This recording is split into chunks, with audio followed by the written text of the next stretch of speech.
مرحوم امیر بالاج جو ہیں مقتول، انہوں نے جو آخری سٹیٹس لگایا اپنے واٹس ایپ پہ، وہ میں آپ کو پڑھ کے سناتا ہوں. یہ ایک حدیث ہے. انہوں نے یہ سٹیٹس لگایا کہ حضرت انس بن مالک رضی اللہ تعالیٰ عنہ نے بیان کیا کہ نبی کریم صلی اللہ علیہ وآلہ وسلم نے فرمایا کہ کسی تکلیف میں اگر کوئی شخص مبتلا ہو تو اسے موت کی تمنا نہیں کرنی چاہیے، اور اگر کوئی موت کی تمنا کرنے ہی لگے تو یہ کہنا چاہیے اے اللہ جب تک زندگی میرے لیے بہتر ہے مجھے زندہ رکھ، اور جب موت میرے لیے بہتر ہو تو مجھ کو اٹھا لے. یہ بات جو ہے اور یہ سٹیٹس، اور ان کے جو قریبی دوستوں سے میری بات ہوئی ہے امیر بالاج کے، انہوں نے ایک ان کی جو سوچ تھی وہ ہمارے ساتھ ڈسکس کی کہ وہ اپنے دو جو بچے ہیں جو ابھی یتیم ہو گئے ہیں، وہ چھوٹی عمر کے دو بیٹے ہیں ان کے، تو ان سے بہت زیادہ پیار نہیں کرتے تھے، بہت زیادہ نہیں ملتے تھے. اور یہ کہنا تھا امیر بالاج کا کہ مجھے پتہ ہے کہ میں قتل کر دیا جاؤں گا تو میرے بچے جو ہیں وہ ان کو زیادہ تکلیف نہ ہو میرے مرنے کی. تو اس میں یہ بھی آپ کہہ سکتے ہیں کہ چونکہ ایک سلسلہ چل رہا ہے سالہ سال سے دشمنیوں کا. اب یہ اس خاندان سے میں شروع کرتا ہوں. ان کے دادا تھے بلا ٹرکاں والا، بڑے ایک مشہور و معروف شخصیت تھی، اور سابق وزیر اعظم پاکستان میاں نواز شریف سے ان کا بہت زیادہ قریبی دوستی تھی، اور یہ خاندان ہمیشہ سے نون لیگ کا سپورٹر رہا، جس کی ایک مثال یہ ہے کہ ابھی حالیہ الیکشن میں عمر سہیل ضیاء بٹ جو نواز شریف کے قریبی رشتہ دار ہیں، ان کے جلسے میں یہ مقتول جو ہیں امیر بالاج جلسے میں کیمپین کر رہے تھے یہاں گارڈن ٹاؤن میں. ٹھیک ہے، وہ آپ مختلف سوشل میڈیا پہ ان کی وہ تصویریں اور وہ سٹیٹس دیکھ سکتے ہیں. بلا ٹرکاں والا جو ہے انہوں نے دو بھائیوں کو پالا، دو یتیم بچوں کو پالا، حنیفہ اور بابا، یہ دو بھائی تھے. ان کو پالا. جب وہ جوان ہوئے، جب انہیں شعور آیا، اور ایک وقت ایسا آیا کہ وہ بلا ٹرکاں والے کی، اپنے محسن کی، اپنے اس مسیحا کی کہ جس نے ان کو پالا، اس کی پالیسیوں سے، اس کی ڈیرے داری سے، اس کی دشمن داری سے ان کو اختلاف ہونے لگا. تو حنیفہ نے بلا ٹرکاں والے کو قتل کر دیا. ان کا بیٹا تھا عارف امیر عرف ٹیپو ٹرکاں والا. یہ بھی بڑی مشہور شخصیت ہوئی. ان کا ڈیرا چلتا تھا، وہاں پہ پنچایتیں ہوتی تھیں. گڈز ٹرانسپورٹ کا یہ بزنس ہے ان کا شروع سے، اس لیے ان کو ٹرکاں والا کہا جاتا. تو ٹیپو ٹرکاں والا جو ہے وہ کوئی 8 سال قبل یا 10 سال قبل یا 12 سال قبل وہ دبئی سے پاکستان واپس آ رہے تھے. تو جب وہ لینڈ کیے لاہور ایئرپورٹ پہ، تو ایئرپورٹ کی پارکنگ میں حیرت انگیز طور پر ایک شخص جو ہے وہ گن لے کے اندر پہنچ چکا تھا اتنی سیکیورٹی کے باوجود. تو اس نے فائرنگ کر کے انہیں زخمی کر دیا اور میو ہاسپٹل لایا گیا. میو ہاسپٹل آ کے وہ جاں بحق ہو گئے زخموں کی تاب نہ لاتے ہوئے. اب آ جائیں امیر بالاج پہ. جی، امیر بالاج بھی ٹیپو ٹرکاں والا کے اکلوتے بیٹے تھے. امیر بالاج جو ہے اپنے بڑے قریبی دوست حمزہ کی بہن کی شادی تقاریب میں شرکت کر رہے تھے مسلسل. اس سے پہلے مہندی کی تقریب ہوئی جس میں قوالی کی گئی، اور بڑے قریبی دوستوں کے ساتھ فرشی نشست، زمین پر بیٹھ کے وہ قوالی بھی سن رہے ہیں اور وہ ان کو پیسے بھی دے رہے ہیں اور انجوائے کر رہے ہیں. اب جو ہے کل رات جب یہ واقعہ ہوتا ہے، اسی شادی کی کنٹینیوٹی میں بارات کا جو ہے فنکشن چل رہا ہے چونگ کے قریب، لاہور کا ایک علاقہ ہے. وہاں ظاہری بات ہے کہ جب امیر بالاج جو ہے وہ کہیں موو کرتا تھا تو پوری ایک سیکیورٹی کے ساتھ اور درجنوں گن مینس کے ساتھ وہ موو کرتا تھا. تو وہاں اس کی سیکیورٹی مکمل تھی. اب وہاں چونکہ اب وہ شادی کے پنڈال کے اندر جا چکا تھا اور کھانے کی ٹیبل پر بیٹھ گیا، اور ایسے موقع پہ جو آپ کی سیکیورٹی ہوتی ہے اور آپ کے جو بالکل رائٹ لیفٹ کے دوست ہوتے ہیں وہ تھوڑا سا ان لوگوں کو جگہ دیتے ہیں تصویریں بنانے کے لیے جو جن کے ہاں آپ گئے ہوتے ہیں یا وہاں پر آپ کے کچھ فینز ہوتے ہیں, کوئی انڈر ورلڈ کو پسند کرنے والے لوگ ہوتے ہیں, تو اس ٹیبل پر یہ موجود تھے اور کچھ لوگ ان کے ساتھ تصویریں بنا رہے تھے کہ اچانک سے ایک شخص جو ہے وہ اس پنڈال میں داخل ہوا اور اس نے اس ٹیبل پہ آ کے اندھا دھند فائرنگ شروع کی, اور اس کا ٹارگٹ جو ہے امیر بالاج تھا. اس نے امیر بالاج کو نشانہ بنایا اور برسٹ مارا, جس سے میری اطلاع کے مطابق جو ہے وہ تقریباً 4 یا 6 گولیاں ان کو لگیں. اور اس کے ساتھ ہی وہ فائرنگ ابھی کر رہا تھا کہ وہاں پر موجود ایک گن مین نے, جو کہ ان کا بتایا جا رہا تھا لیکن وہ ان کا گن مین نہیں تھا, وہ ایک ڈیوٹی فری شاپ کے ایک شخصیت ہے, ان کا وہ گن مین تھا. اس نے فوری طور پہ فائر مارا جو کہ اس کی آنکھ میں لگا حملہ آور کی, اور وہ موقع پر جاں بحق ہو گیا. اس طرح اب اس قتل کو ہم اندھا قتل بھی کہہ سکتے ہیں کہ یہ قتل تو ہو گیا, قاتل بھی موقع پہ مارا گیا. اب اس کی انویسٹیگیشن کس طرح ہوگی؟ کچھ واقعات جو ہیں وہ ضرور ہوئے.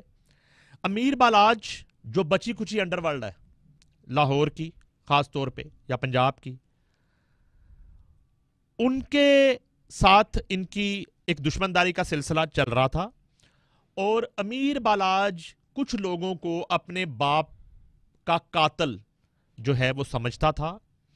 اور اکثر جو ہے اس طرح کے واقعات ہوئے کہ امیر بالاج نے لاہور میں کسی ڈیرے کے باہر ہوائی فائرنگ کر دی, جا کے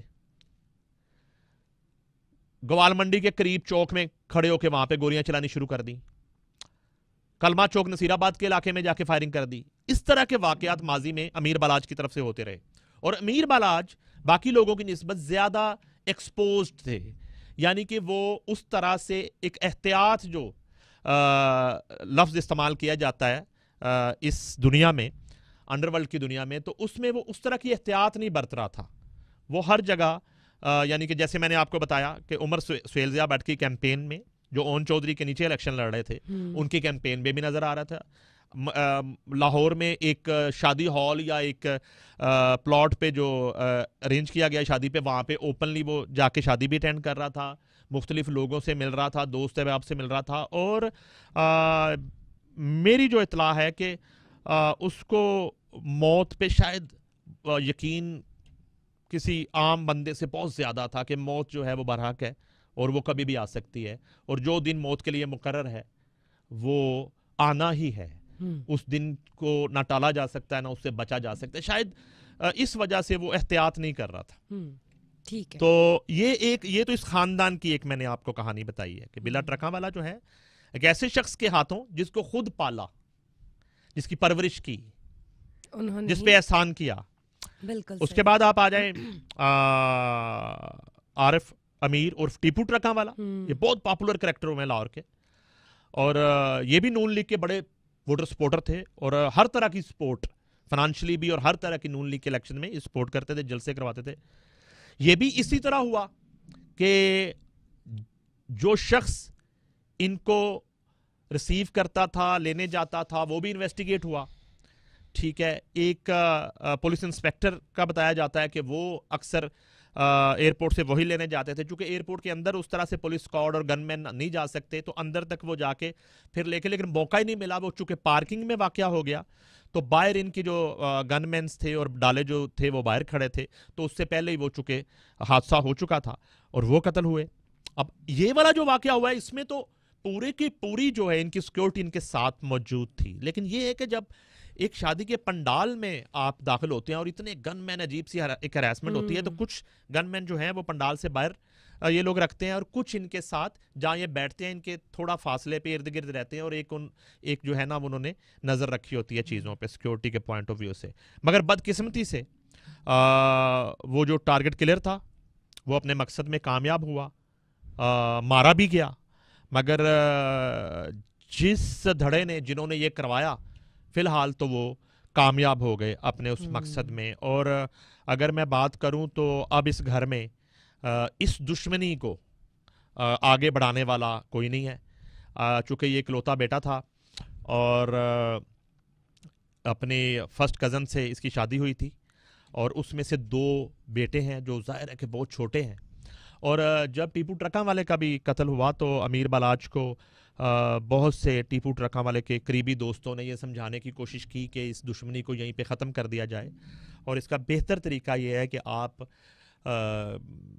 دیار غیر میں بیٹھ کے، بیرون ملک بیٹھ کے آپ اپنے بزنس کو دیکھیں اور اپنے بچوں کی پرورش کریں اور ان معاملات سے آپ نکلیں. لیکن امیر بالاج کے اندر کہیں نہ کہیں بدلے کی آگ جو ہے وہ بجھنے نہیں پا رہی تھی، ہمیشہ سے وہ موجود تھی، وہ بھڑکتی رہتی تھی.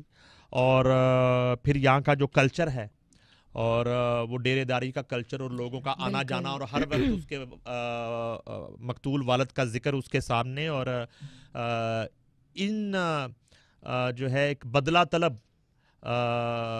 ایک نظروں کے ساتھ اس کو دیکھنا لوگوں کا کہ کب امیر بالاج اپنے باپ کے قتل کا بدلہ لے گا. تو اس طرح کی سچویشن سے وہ گزر رہا تھا. اب ایک پہلو میں آپ سے ڈسکس کرنا چاہتا ہوں. جی پلیز. ویسے تو یہاں کی جو انڈر ورلڈ ہے جو میری نظر میں اب نہ ہونے کے برابر ہے، مگر پھر بھی دیکھیے یہ واقعہ جب ہوا تو اس کا مطلب ہے کہ کہیں نہ کہیں وہ موجود ہے.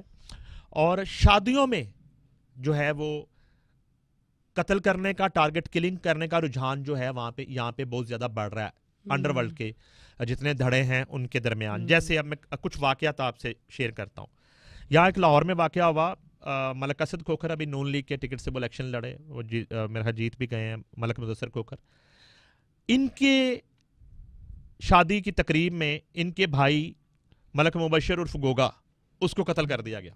اسی طرح سے ایک شخص شادی کے پنڈال میں داخل ہوتا ہے اور وہ موٹر بائک پہ آ رہا ہے، اور وہ شادی جو ہے اس کا لیول یہ ہے کہ وزیر اعلیٰ پنجاب جو ہیں عثمان بزدار اس وقت شادی کے پنڈال میں پہنچ چکے ہیں.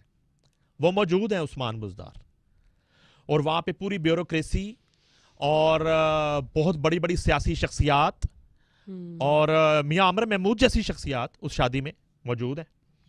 تو ایک شخص جو موٹر بائک پہ آتا ہے اور ان کے بہنوئی سے وہ پوچھ رہا ہے کہ وہ ان کی شادی کہاں ہے، راستہ پوچھ رہا ہے، اور کہہ رہا ہے کہ یار اتنے امیر لوگ اب ہو گئے ہیں، ہمیں تو وہ یاد بھی نہیں کرتے، لیکن اب شادی کی تقریب تھی تو آج میں نے جانا ہے. اور جب وہ شادی کی تقریب میں آیا اور اسی ملک مبشر نے، ملک اسد کھوکھر کے بھائی نے اس کو سامنے دیکھ کے پہچان لیا، اور اس نے ایک دم سے کہا کہ تو کدھر. اتنے میں اس نے فائرنگ کر دی اور موقع پر ہی ملک مبشر عرف گوگا جو ہے وہ جاں بحق ہو گئے. اب بھگدڑ مچی وہاں پہ. ابھی وزیر اعلیٰ پنجاب وہاں سے نکل رہے تھے شادی اٹینڈ کر کے. اب اتنے میں جو ہے وہ وہاں کے جو سیکیورٹی تھی اور لوگوں نے اس کو پکڑ لیا، دبوچ لیا. تو جب انویسٹیگیٹ کیا گیا تو گروپ فوٹو ایک ہوتا ہے، فیملی فوٹو. اس نے انویسٹیگیشن میں یہ بتایا کہ میں تو اس گروپ فوٹو کا انتظار کر رہا تھا جس میں پوری فیملی کھڑی ہوتی. اور ایگزیکٹلی اس نے انویسٹیگیشن میں یہ بتایا کہ میں اس گروپ فوٹو کا انتظار کر رہا تھا کہ جس میں سارے بھائی، ساری فیملی ایک گروپ میں کھڑی ہوتی اور پھر میں ایکشن کرتا. مطلب اتنی ہمت کہ اکیلے آئے اور گروپ فوٹو کا ویٹ کر رہے ہیں. وہ اس گروپ فوٹو کا ویٹ کر رہا تھا. اس کو پورا گروپ فوٹو چاہیے تھا، خدا نہ خواستہ وہ پورا گروپ فوٹو کو مارنے آیا تھا. یہ اس نے اپنی انویسٹیگیشن میں بتایا اس قاتل نے. پھر وہ قاتل جو ہے جیل کے اندر قتل ہو گیا. ٹھیک ہے، قاتل جیل کے اندر ظاہر ہے جب لواحقین کو اور متاثرہ فیملی کو یہ پتا چل گیا انویسٹیگیشن میں کہ پیچھے کون تھا، اس کے بعد اب اس کا رول ختم ہو گیا قاتل کا. اس کو جیل کے اندر جو ہے وہ مار دیا گیا.